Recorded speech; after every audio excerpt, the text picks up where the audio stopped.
everybody. Welcome to the Game Before the Money podcast, celebrating pro and college football history.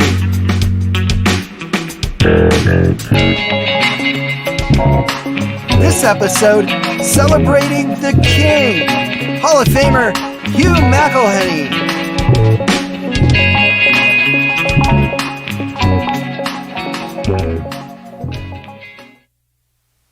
Hi, everybody. Welcome to the Game Before the Money podcast.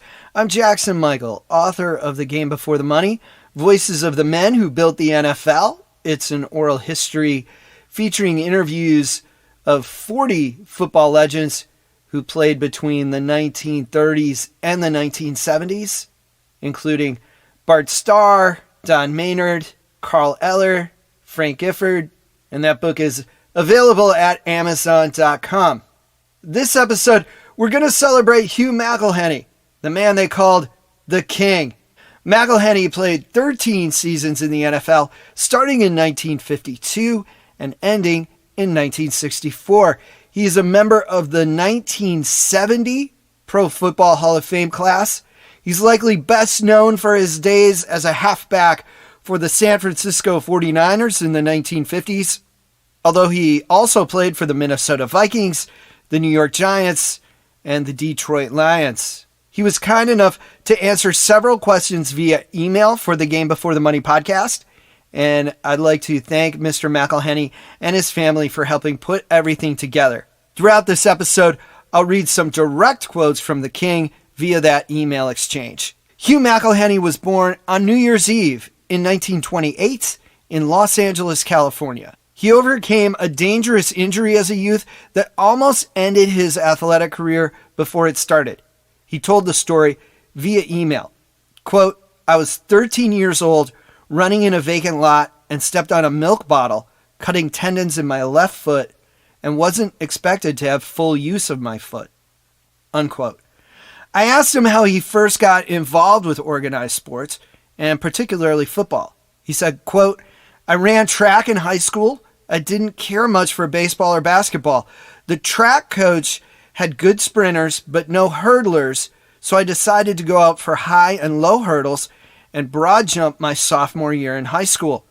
Then football season came up, and I went out for football. From running track, I had that speed and balance." Hugh McElhenny excelled in track.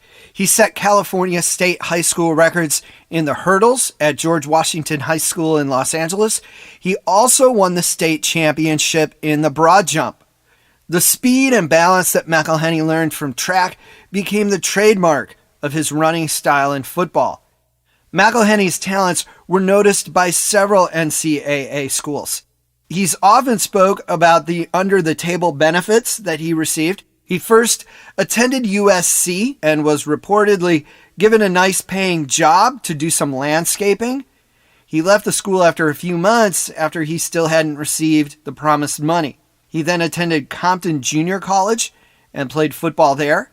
He garnered the attention of Los Angeles Rams coach Hamp Poole, and in an interview with Sports and Torts on YouTube, McElhenny said that the Rams' Hampton Poole offered him a contract in 1949 while he was at Compton Junior College. He said that Poole negotiated with his father, but his father wanted young Hugh to stay in school. McElhenny instead attended the University of Washington. He has since been open about the agreement. The Seattle Post-Intelligencer newspaper quoted him as saying he received regular checks, each time signed by a different alumni member. He said that money he was offered was enough for him to get married and to take his wife with him to college. Bear in mind that Washington wasn't the only school doing this at the time. I read that he used to joke that he took a pay cut to turn pro, and I asked him about it. He said, "This is true, but my wife worked full time." So the family's combined income was higher than his rookie contract. The real part of the story to pay attention to, however, is McElhenny's accomplishments on the field. He was a game breaker. We're going to talk about this a few times. He routinely made huge plays of 30 yards, 40 yards, even 70-yard touchdowns and 90-plus yard kick returns. His nickname in college was Hurryin' Hugh McElhenny. In 1950, in the Washington State game, McElhenny scored on an 83-yard touchdown in the fourth quarter, one of 5 touchdowns he had on the day, as he piled up 296 yards. That's right, 296 yards rushing in one game, and broke the Pacific Coast Conference's single-season yardage record. That conference now, of course, is the Pac-12.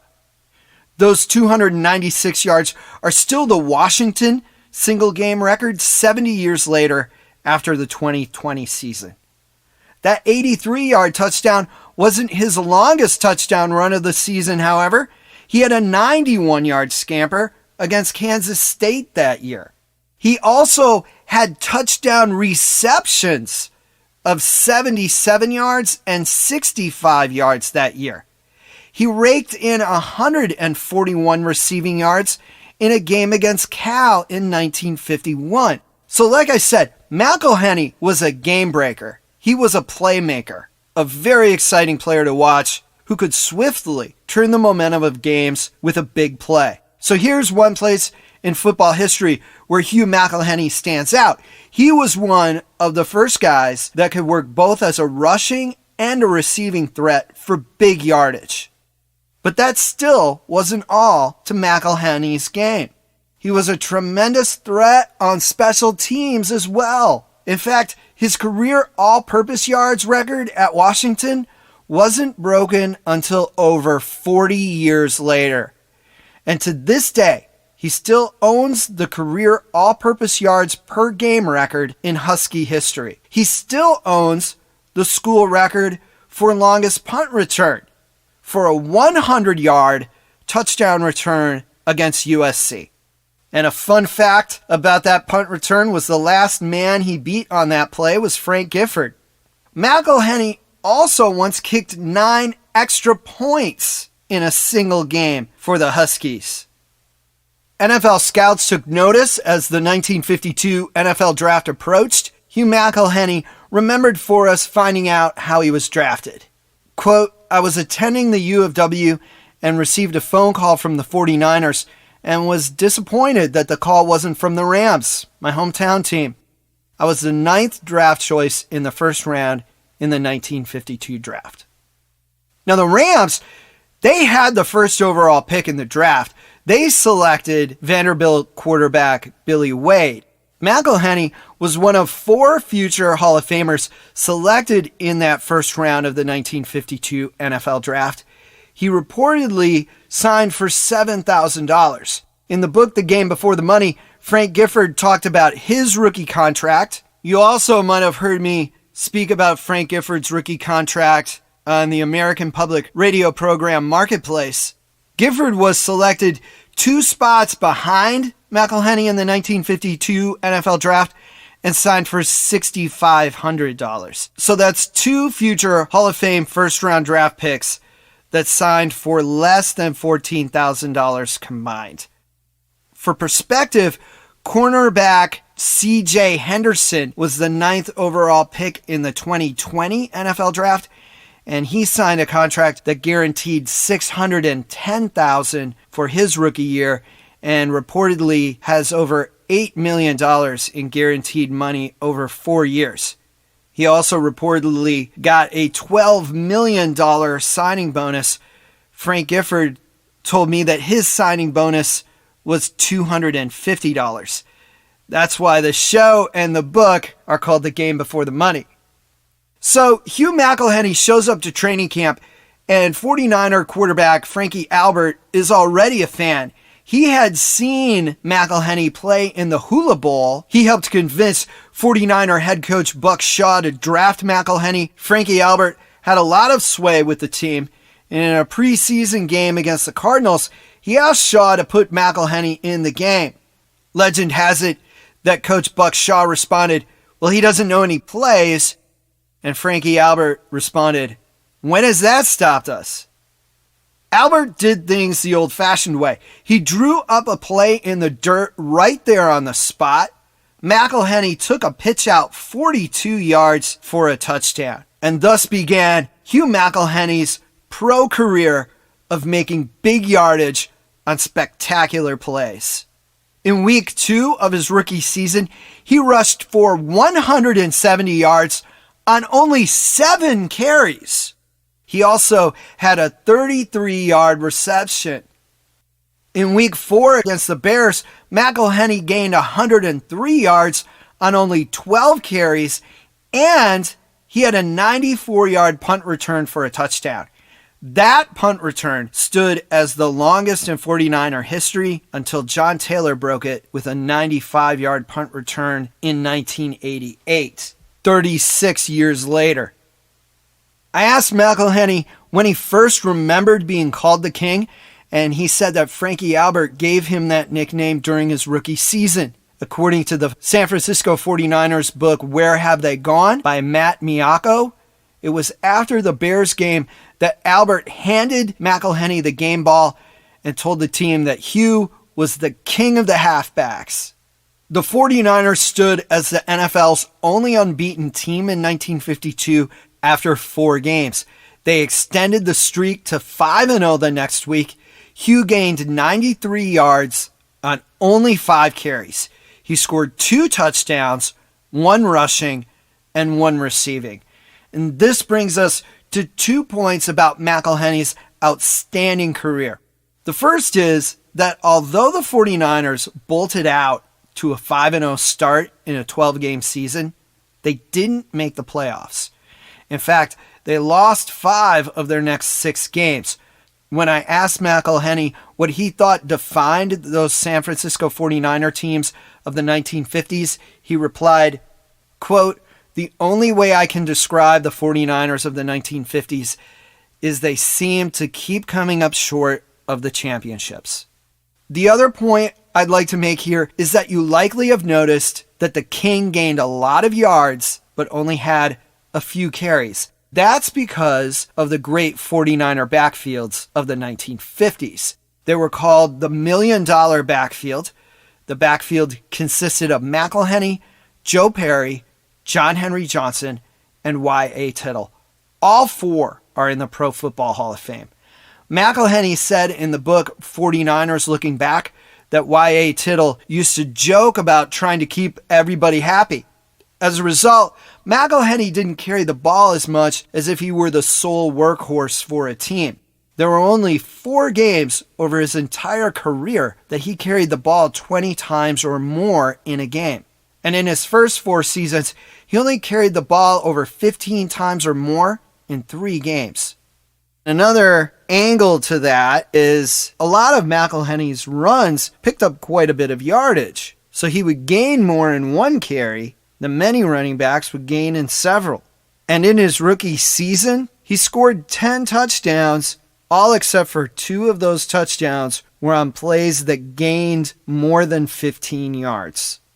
He averaged 7 yards per carry his rookie season, the 3rd highest single season total in NFL history at the time. And in his rookie season, he had both the NFL's longest rush and the longest punt return of the year.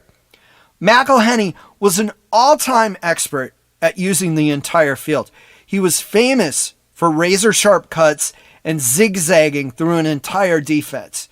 Johnny Unitas stood amazed at a Hugh McElhenny screen pass reception that he took for a 50-yard touchdown. Unitas said that McElhenny must have ran 150 yards on that particular play. Such playmaking led Sport Magazine to declare that McElhenny was the most exciting runner in the National Football League. I highly recommend that you check out some of his highlight reels online if you can. Many of his runs are truly incredible. McElhenny not only made huge plays, but he often made them at important times. 3 teams ran a heated chase for the Western Division Championship with only 2 games remaining in the 1957 season. 2 of those teams, the 49ers and the Colts, played that Sunday. San Francisco needed a win to stay in the hunt, but the Colts held a 13-10 lead late in the 4th quarter. The 49ers faced a 3rd and 20 on their own 42 when McElhenny dodged 2 tacklers and picked up 43 yards with under 2 minutes left. Quarterback Y.A. Tittle suffered an injury 2 plays later, and rookie quarterback John Brodie came off the bench in the final minute of the game. San Francisco had a 3rd and 9 at the Colts' 14-yard line. Brodie walked into the huddle and said he was unsure of what play to call. Like a true Hall of Fame great, McElhenny wanted the ball at the end of the game. He told Brodie to look for him in the end zone. Brodie faced heavy pressure, but found a way to toss it to McElhenny, who made a leaping catch for the game-winning touchdown with mere seconds left in the game. The 49ers also won the next week and tied for the Western Division crown. They played the Detroit Lions in a playoff at San Francisco's Kezar Stadium to determine who would go to the 1957 NFL Championship game against the Browns. In the playoff game, McElhenny took a Y.A. Tittle pass 47 yards for a touchdown. He later darted for 71 yards early in the second half to bring the ball near the Lions' goal line, but the 49ers couldn't finish the job as a team. They fell 31-27 after a furious comeback by the Lions. You can hear much more about that game from Lions linebacker Roger Zatkoff in episode 22 of the Game Before the Money podcast. That 1957 Western Division playoff was the only playoff game Hugh McElhenny played in as a member of the San Francisco 49ers. As he stated earlier via email, the 49ers of the 1950s kept falling short of the championship game in a division dominated mostly by the Detroit Lions and the Los Angeles Rams through 1957. The late 50s belonged to the Baltimore Colts. The 49ers, despite all their talent, couldn't break into the title game. The Kings' final year in San Francisco was 1960. The team left him unprotected in the 1961 expansion draft, and the brand new Minnesota franchise scooped him up. McElhenny scored in the Vikings' first ever regular season game on a pass from rookie quarterback Fran Tarkenton. The Vikings upset the Chicago Bears that day, and you can hear more about that game, the first game in Vikings history, in episode 29 of the Game Before the Money podcast about great NFL season openers. In December of 1961, McElhenny made history by topping the career 10,000-yard mark in all-purpose yards. He was believed to be the first player ever to achieve that mark. 2 weeks later, he scored the first ever punt return for a touchdown in Vikings history. There's a little trivia for you. An 81-yard score that stood as the franchise record until 1968. He ended the year with over 1,000 all-purpose yards and a spot in the Pro Bowl. He played one more season for the Vikings and was traded for 2 draft picks to the New York Giants before the 1963 NFL season. The trade reunited him with his 49er teammate Y.A. Tittle. I asked McElhenny about the trade, and he replied, quote, "As I understand, Y.A. was responsible for me joining the Giants, and I also became close friends with Frank Gifford. The Giant offense was similar to the 49er offense." At the time, Hugh McElhenny was in the top 10 of all-time rushing leaders in NFL history. He was 34 years old, entering his 12th season. He was still a productive all-purpose player who could run, catch, and return kickoffs and punts despite having off-season knee surgery. The 1963 Giants made the NFL championship game against the Chicago Bears. You can learn more about that game in episode 44 of the Game Before the Money podcast, entitled Great Defensive Plays That Won Championships. Now, in that 1963 NFL championship game, McElhenny returned the second half kickoff 47 yards and put his team in an excellent position. But New York couldn't capitalize on the field position and turn the ball over. The Bears walked away with a 14-10 victory in the only NFL championship game that the king of the halfbacks got to play in. Giants head coach Ali Sherman told the New York Times that he saw flashes of McElhenny's former brilliance in 1963 and hoped that Hugh could return to his former greatness to propel the 1964 New York Giants. During training camp, however, Sherman chose to go with mostly younger players. He released the King and several other veterans. McElhenny signed with the Detroit Lions about a week before the 1964 NFL season. He was 35 years old and at the tail end of his career. He retired from pro football after the 1964 season and was elected into the Pro Football Hall of Fame in 1970, his first year of eligibility. He said via email that he learned of his induction via a phone call from the Hall of Fame. Let's put into perspective for a moment and catch a glimpse of how great and how respected Hugh the King McElhenny was to be inducted in 1970, his first year of eligibility. 1970 was only the 8th induction ceremony of the Pro Football Hall of Fame. Now, during that time, Pulitzer Prize-winning sports writer Arthur Daly said that the Pro Football Hall of Fame was by far more difficult to get into than the Baseball Hall of Fame in Cooperstown. And yet, McElhenny was so revered that he made it in his first year of eligibility in the Hall's youngest days. And again, only 4 guys were in that 1970 class: the King, Tom Fears, Jack Christensen, and Pete Pios. That was it. And the Hall of Fame had less than 60 members going into that ceremony. That's how great the King was. He was one of the first 60 members of the Pro Football Hall of Fame, and he was elected in his first year of eligibility. In January of 1985, the King met up with the president via satellite. McElhenny received a letter from NFL Commissioner Pete Rozelle asking if McElhenny would participate in the coin toss for Super Bowl 19 held at Stanford Stadium. Later, the NFL confirmed that President Ronald Reagan would toss the coin from the White House through a live feed via satellite. Hugh McElhenny stepped out to midfield wearing his Hall of Fame blazer. Dolphins captain Dwight Stevenson, himself a Hall of Famer now, called heads, and the King told the president the call. President Reagan flipped the coin, which would end up to be tails. The 49ers elected to receive, and later earned a convincing victory over the Dolphins. McElhenny said in his email that it was quite an honor to be chosen to participate in that coin toss. Hugh McElhenny, now 92 years young, has collected a lifetime of honors. And over 50 years after his induction into the Pro Football Hall of Fame, he remains the king of the halfbacks.